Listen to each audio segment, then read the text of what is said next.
الحمد للہ وکفا والصلاة والسلام علی عباده الذین اصطفى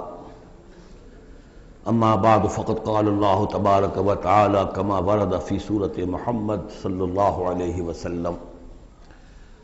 اعوذ باللہ من الشیطان الرجیم بسم اللہ الرحمن الرحیم مثل الجنة التي وعد المتقون فيها انہار من ماء غیر آسن وانہار من لبن لم يتغیر طعمه وانہار من خمر لذۃ للشاربین وانہار من عسل مصفى ولهم فيها من كل الثمرات ومغفرة من ربهم كمن هو خالد في النار وسقوا ماء حمیما فقطع امعاءهم صدق اللہ العظیم۔ مثال اس جنت کی جس کا وعدہ کیا گیا ہے متقیوں سے، اس میں نہریں ہیں پانی کی جن میں کوئی بو نہیں، اور نہریں ہیں دودھ کی جس کا ذائقہ تبدیل نہیں ہوتا، وانہار من خمر، اور ایسی شراب کی نہریں کہ جو لذت والی ہے پینے والوں کے لیے، وانہار من عسل مصفى، اور نہریں ہیں ایسے شہد کی جس کو صاف کیا جا چکا ہو، جھاگ اتارا جا چکا ہو، وَلَهُمْ فِيهَا مِنْ كُلِّ الثَّمَرَاتِ، اور پھر مزید برآں ان کے لیے ہوں گے وہاں تمام میوے، تمام پھل، وَمَغْفِرَةٌ مِّن رَبِّكُمْ، اور مغفرت ہوگی ان کے رب کی طرف سے۔ بھلا یہ لوگ کمن ہوا خالد فی النار، بھلا وہ لوگ کہ جو ان جنتوں میں ہوں گے ان کے برابر ہو سکتے ہیں وہ کہ جو ہیں آگ میں، جو رہیں گے ہمیشہ آگ میں، وسقوا ماء حمیما، اور انہیں پینے کو دیا جائے گا کھولتا ہوا پانی، فقطع امعاءہم، جو ان کی انتڑیوں کو کاٹ کر رکھ دے گا۔ ومنہم من یستمع الیک، اب یہاں سے جو اصل مضمون اس سورہ مبارکہ کا ہے، جو میں پہلے عرض کر چکا ہوں کہ قتال سے جو طبیعت اب گھبرا رہی تھی کچھ لوگوں کی، خاص طور پر جن کے دلوں میں روک تھا، منافقت تھی، ان کی کیفیت ہے جو اس سورہ مبارکہ میں بڑی تفصیل سے آئے گی۔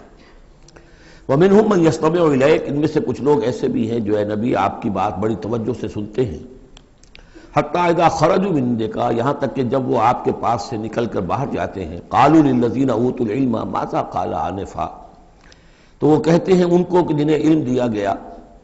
کیا کہا انہوں نے، اب یہ نئی بات آج کیا کہہ دی انہوں نے۔ یہ اوت العلم سے مراد اہل ایمان بھی ہو سکتے ہیں کہ وہ لوگ اہل ایمان میں سے جو لوگ ان میں زیادہ سمجھدار ہیں اور جن کو سمجھتے ہیں کہ زیادہ ان کو اللہ نے فہم عطا فرمایا، ان سے پوچھتے ہیں یہ بات کچھ سمجھ میں نہیں آئی جو آج کہی ہے محمد نے صلی اللہ علیہ وسلم، یا پھر یہ اہل کتاب سے جا کر پوچھتے ہیں جو علم والے جن کو علم پہلے دیا گیا تھا، ماذا قال آنفا، یہ کیا کہہ دیا، یعنی جنگ کے بارے میں جو بھی اب کوئی تجویز ہو رہی ہے، اقدام کا مرحلہ ہے، نکلنا ہے، قریش کے قافلوں کا پیچھا کرنا ہے، ماذا قال آنفا اولئک الذین طبع اللہ علی قلوبہم، یہ وہ لوگ ہیں کہ جن کے دلوں پر اللہ تعالیٰ نے مہر کر دی ہے، واتبعوا اہواءہم، اور یہ اپنی خواہشات کی پیروی کر رہے ہیں،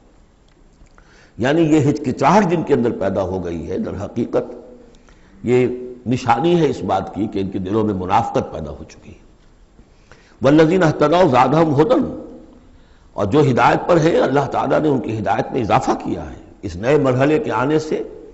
ان کے جوش ایمان میں اور ذوق شہادت میں اضافہ ہو گیا ہے۔ وآتاہم تقواہم، اللہ تعالیٰ نے انہیں ان کے تقوی میں اور اضافہ فرمایا ہے۔ فَهَلْ يَنظُرُونَ إِلَّا السَّاعَةَ أَن تَأْتِيَهُم بَغْتَةً، تو یہ کس چیز کے منتظر ہے سوائے قیامت کے کہ وہ آ دھمکے ان پر اچانک۔ فَقَدْ جَاءَ أَشْرَاطُهَا، اس کی علامتیں تو آ چکی ہیں،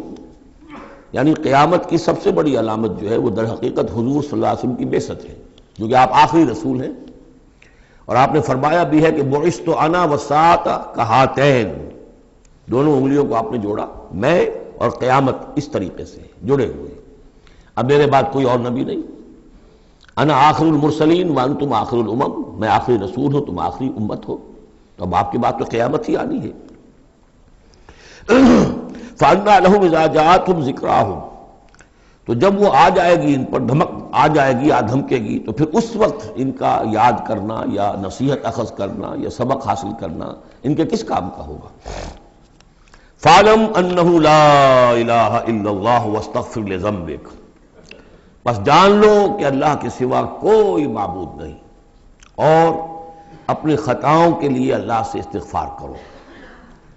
اب یہاں ایک تو یہ ہے کہ یہ بات خطاب کر کے حضور سے کہی جا رہی ہے واحد کے سیغے میں، اس حوالے سے ایک تعویل تو یہ ہو سکتی ہے کہ یہ حقیقت میں حضور کی وساطت سے آپ کی امت سے کہی جا رہی ہے، لیکن یہ ہے کہ اس میں علماء نے یہ بات بھی نکالی ہے کہ یہاں حضور مخاطب ہے، اور حضور کی مخاطبت میں یہ پہلو موجود ہے کہ حضور کے گناہ کا معاملہ جو ہے ہم اپنے گناہ پر قیاس نہ کریں۔ حسنات الابرار سیئات المقربین، حضور کی تو جو انٹینسٹی ہوتی تھی تعلق با اللہ کی شدید، اس میں ذرا سی کمی آتی تھی تو آپ اسے بھی سمجھتے تھے کہ بہت بڑی کوتاہی مجھ سے ہو گئی ہے۔ گویا کہ ہمارے لیے تو کہیں بمشکل کبھی اللہ تعالیٰ کی خصوصی عنایت سے طبیعت کے اندر انشراح ہو جائے تو یہ بہت بڑی نعمت ہے، اور حضور کے لیے وہ تو انشراح تو ہر وقت رہتا ہی تھا۔ اگر ذرا سا کہیں کسی مسئلے میں تھوڑی سی اس انشراح کی شدت میں کمی آ جائے تو آپ اسے بہت بڑی اپنی کوتاہی، بڑا گناہ سمجھتے تھے۔ ویسے میری ایک ذاتی رائے بھی ہے، وہ میں اگلی صورت میں آ کر اس بات کو پورے طور سے واضح کروں گا کہ یہاں حضور کی خطا سے مراد یہ ہے کہ جو بھی اس جد و جہد میں کہیں کوئی کوتاہی رہ گئی ہے، اور وہ کوتاہی اگر دوسرے مسلمانوں سے ہوئی ہے تب بھی جیسا کہ آپ کو معلوم ہے کہ جنگ اگرچہ سب مل کر لڑتے ہیں، سپاہی بھی لڑتا ہے، لیکن یہ کہ صحرا بنتا ہے تو جو کمانڈر ہوتا ہے، سپہ سالار ہوتا ہے، فتح اس کے کھاتے میں جاتی ہے۔ اسی طریقے سے شکست ہو جائے تو شکست کا جو کلنک کا ٹیکہ ہے وہ بھی ظاہر بات ہے کہ سپہ سالار کے ماتھے پر لگے گا، چاہے اس میں غلطی کسی اور کی ہو جائے۔ اس اعتبار سے اگر کہیں کسی سے کوئی کوتاہی ہوئی ہے تو گویا کہ وہ حضور صلی اللہ علیہ وسلم کی جد و جہد ہونے کے اعتبار سے کہ آپ ہی کی قیادت میں ہو رہی ہے، تو اس جد و جہد کے اندر کہیں کوئی کوتاہی یا کمی جو ہے اس کا ذکر ہو رہا ہے۔ وَلِلْمُؤْمِنِينَ وَالْمُؤْمِنَاتِ، اے نبی آپ استغفار کیجئے اپنی خطا، آپ تقصیر کا بھی، اور اہل ایمان مردوں اور عورتوں کے لیے بھی۔ وَاللَّهُ يَعْلَمُ مُتَقَلَّبَكُمْ وَمَثْوَاكُمْ، اللہ خوب جانتا ہے کہاں تمہیں لوٹ کر جانا ہے، بازگشت تمہاری کہاں ہے، اور کہاں تمہارا اصل گھر ہے مستقل، تمہارا ٹھکانہ کہاں ہے، یعنی آخرت، بہشت۔ وَيَقُولُ الَّذِينَ آمَنُوا لَوْلَا نُزِّلَتْ سُورَةٌ، اور کہتے ہیں یہ لوگ جو ایمان کے دعوے دار ہیں کیوں نہیں کوئی سورت نازل ہوئی۔ یہ بہت اہم آیت ہے اس سورت کی، کہ اصل میں حضور نے جب وہ چھوٹی چھوٹی مہمیں بھیجنی شروع کر دی تھی، اس وقت تک کوئی ایسی صحیح آیت کہ اب اللہ کے راستے میں نکلو اور قتال کرو شاید نازل نہیں ہوئی۔ اذن کے درجے میں تو بات آ گئی کہ سورہ حج کے اندر آیت نازل ہو گئی تھی، لیکن سورہ حج کو بھی بعض حضرات چونکہ مدنی سمجھتے ہیں تو ہو سکتا ہے وہ بھی اس کے بعد نازل ہوئی ہو اگر وہ رائے صحیح ہو۔ باقی سورہ بقرہ کے اندر جو آیات آئی ہیں وہ بھی یہ ہے کہ جب وہ تم سے جنگ کریں، قاتلوا فی سبیل اللہ الذین یقاتلونکم، اور بظاہر ہجرت کے بعد ابتدا ابھی مکے والوں کی طرف سے نہیں ہوئی تھی، انیشیٹو حضور نے لیا ہے، چھوٹے چھوٹے دستے آپ نے بھیجنے شروع کر دیے، ان کا گھیراؤ گویا کہ آپ کر رہے۔ ایک تو پولیٹیکل آئسولیشن آف قریش، کہ جہاں بھی آپ گئے 4 مہموں میں تو آپ خود بھی تشریف لے گئے، 8 مہمات ہیں کل بدر سے پہلے، جن میں سے 4 میں آپ نے بھی شرکت فرمائی، اس لیے وہ غزوات کہلاتے ہیں۔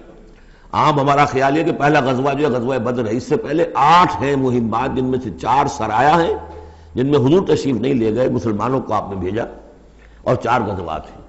جہاں آپ گئے وہاں جا کر آپ نے وہاں کے قبیلے سے، اس علاقے میں جو قبیلہ آباد تھا اس سے آپ نے صلح کر لی۔ اب یا تو وہ پہلے حلیف تھا قریش کا، اب حلیف بن گیا وہ حضور کا صلی اللہ علیہ وسلم، یا یہ کہ نیوٹرل بن گیا، اس نے کہا کہ نہ ہم آپ کی مدد کریں گے قریش کے خلاف، نہ قریش کی مدد کریں گے آپ کے خلاف۔ نتیجہ یہ ہوا کہ پولیٹیکل جو انفلوئنس تھا، zone of influence, political influence Quraish کا وہ کم ہو رہا ہے۔ پھر آپ نے قافلوں کا پیچھا کیا تو اس سے اندازہ ہوا کہ اب ان کی لائف لائن جو ہے، ان کی تو شہرت تھی وہ، اس کے اوپر آپ نے ہاتھ ڈالا۔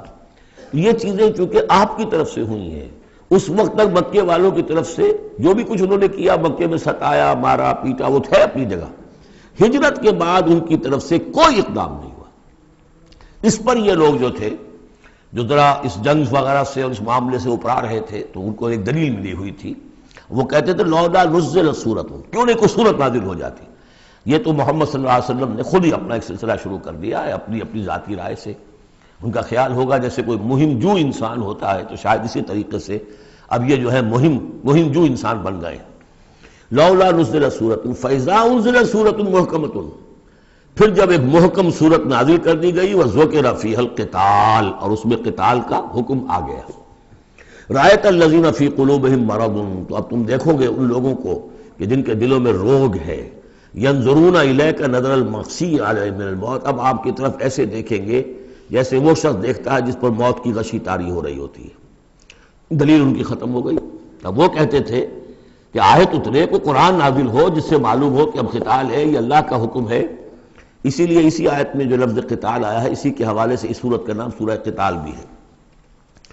فَإِذَا أُنزِلَتْ سُورَةٌ مُحْكَمَةٌ وَذُكِرَ فِيهَا الْقِتَالُ رَأَيْتَ الَّذِينَ فِي قُلُوبِهِم مَّرَضٌ يَنظُرُونَ إِلَيْكَ نَظَرَ الْمَغْشِيِّ عَلَيْهِ مِنَ الْمَوْتِ فَأَوْلَىٰ لَهُمْ، تو افسوس ہے ان پر، بربادی ہے ان کے لیے۔ طاعۃ وقول معروف، دیکھو ایمان لائے ہو، ایمان کا دعویٰ کر رہے ہو تو اطاعت لازم ہے تم پر، طاعۃ وقول معروف، ہاں کوئی مشورہ دینا ہے، بھلی بات کہنی ہے، کوئی حرج نہیں ہے، مشورہ دے سکتے ہو، اچھی بات کہہ سکتے ہو، لیکن اطاعت کرنی پڑے گی۔ فَإِذَا عَزَمَ الْأَمْرُ، مشورے کے بعد جب فیصلہ ہو جائے، ایک بات طے ہو جائے، فَلَوْ صَدَقُوا اللَّهَ لَكَانَ خَيْرًا لَهُمْ، تو اب اگر انہوں نے جو وعدہ اللہ سے کیا ہوا تھا اور جو میثاق ایمان ان کا ہے، اس کو اگر یہ سچا کریں گے، ثابت ہوں گے سچے، تبھی ان کی خیریت ہے، تبھی ان کے لیے بہتری ہے۔ فَهَلْ عَصَيْتُمْ إِن تَوَلَّيْتُمْ أَن تُفْسِدُوا فِي الْأَرْضِ وَتُقَطِّعُوا أَرْحَامَكُمْ، اس آیت کے دو ترجمے کیے گئے ہیں۔ پہلے میں وہ ترجمہ کر رہا ہوں کہ جو شیخ الہند کا بھی ہے اور مجھے اسی سے اتفاق ہے، کہ تم ذرا سوچو، اگر جس حال میں اس وقت تم ہو، اگر تمہیں حکومت مل جائے، تم والی بن جاؤ، تمہیں یہاں اقتدار مل جائے اس جزیرہ نما عرب میں،